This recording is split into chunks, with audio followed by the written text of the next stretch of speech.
What's up, everyone? Welcome to another episode of Spin Cycle, the show for quick reviews of albums, new and old. And today I will be talking about the newest album from Darkest Hour, Godless Prophets, and the Migrant Flora, which was released on March 10th, 2017. It's been a while since I've reviewed a band from the US, let's be honest. A lot of European bands are releasing stuff, and I'm also on kind of a European kick right now. And it's been a while since I've listened to Darkest Hour, and that's not for lack of interest, it's just with all the other stuff I listen to. Darkest Hour hails from Washington, D.C. They were founded in 1995 by John Henry and Mike Schleibaum. Sonically, they could be called melodic death metal, more of the American style, or metalcore, or just extreme metal. But they've also been influenced by Scandinavian death metal, so that's where that melodic death metal style really comes into play. And the message behind the band is certainly politically charged, which is always refreshing in extreme music. Now, their first two albums were more in the style of metalcore, which landed them on Victory Records. But ultimately, they shifted more toward a melodic death metal sound with Hidden Hands of a Sadist Nation.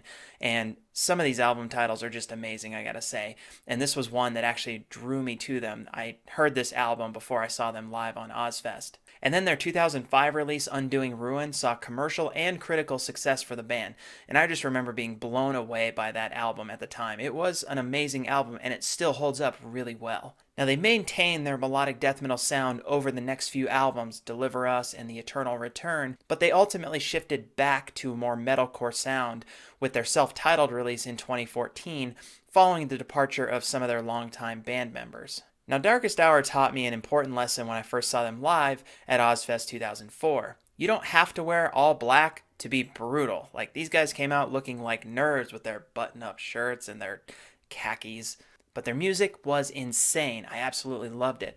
I even got them to sign a CD booklet for me, and the dudes in the band were super cool. So Godless Prophets and the Migrant Flora is the 9th album from the band following 2014's self-titled album, Darkest Hour. The album was released on Southern Lord Records, though the album itself was funded entirely by the band.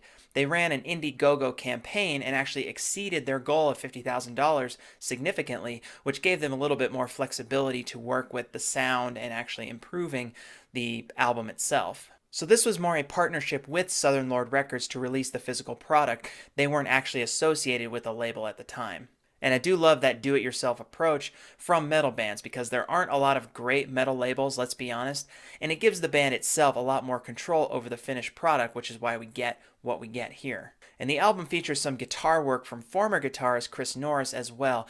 Norris left the band in 2008. On a recent episode of The Josta Show, guitarist Mike Schleibaum said that this album really is an identity check for the band. It was an opportunity for them to do what they wanted to do as a band, without the label influence or anything like that. They wanted to make their own album. And this is a refreshing album because it harkens back to the sharpest sound of Darkest Hour. The speed is intense, especially in the insane opening track. The opening track just sets the pace for this album. Now, there are some metalcore elements in the vocals and the breakdowns, which is pretty normal for Darkest Hour. But you also get that great melody in the chaos. The guitar work throughout this album is just fantastic. This sounds like the 9th album from a band because they definitely have their shit together on this album. The guitars shred, the drums crush, and the vocals are spot on. And I also love the album title, Godless Prophets and the Migrant Flora. That is just an awesome title for an album. So my top 4, which were really tough choices on this album.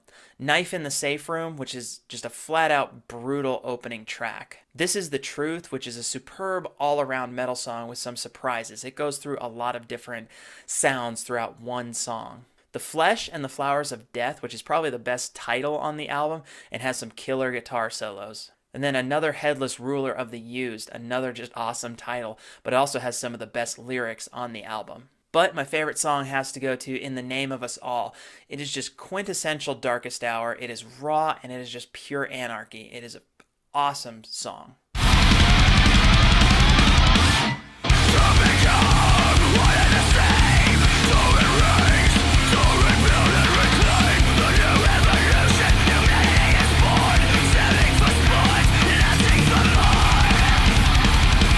If you are a fan of Darkest Hour, you will love this album. It is vintage Darkest Hour, pulling from their strengths that they have built up over a 20-year career.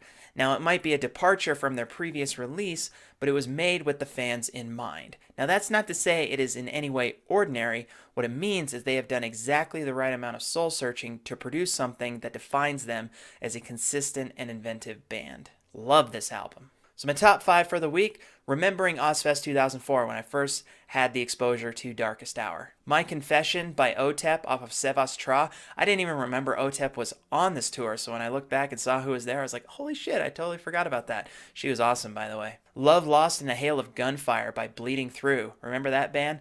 Off of This Is Love, This Is Murderous. Antihero by God Forbid off of Gone Forever. I miss God Forbid. I loved that band. Progenies of the Great Apocalypse by Dimmu Borgir off of Death Cult Armageddon, right when Dimmu Borgir was really getting a lot of US airtime. And then The Hellion and Electric Eye by Judas Priest off of Screaming for Vengeance. I remember Judas Priest put on an insanely awesome show at that concert. Let me know your thoughts on Darkest Hour, the band, or this album. If you haven't heard the album, definitely go check it out because it's worth your time. And that does it for this episode of Spin Cycle, and I'll see you guys next time. Bye-bye.